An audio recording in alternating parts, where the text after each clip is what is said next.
გამარჯობათ მეგობრებო, ეს არის რამე თამაშის ვიდეო, უბრალოდ ამ ვიდეოში შეგატყობინებთ, რომ თუ რატომ არ ვდებ ჯერჯერობით თანკლანის ვიდეოებს. მე მაქვს ნოუთბუქი და გამიფრთდა კლავიატურა, რამდენიმე ასო არ მუშაობს და არც space, ამიტომ ჯერჯერობით ვერ ვთამაშებ.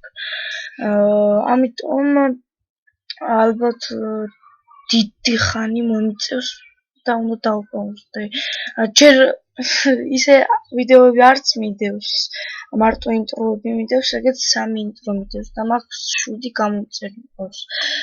გამომწერი მყავს და ყველაფერს მოვაგვარებ, კლავიატურას გავაკეთებ, Windows გადავაყენებ და შემდეგ დავიწყებ ვიდეოების გადაღებას ტაიმლაინზე. შეიძლება მეგობრებით ჩამგვერდით და მეგობართან ერთად გადავიღო ხოლმე ვიდეოები ტანკი ონლაინში. კარგით, აბა კარგად, თუ მოგეწონებათ ვიდეო, მოიწონეთ და არხი დაასაბსკრაიბეთ.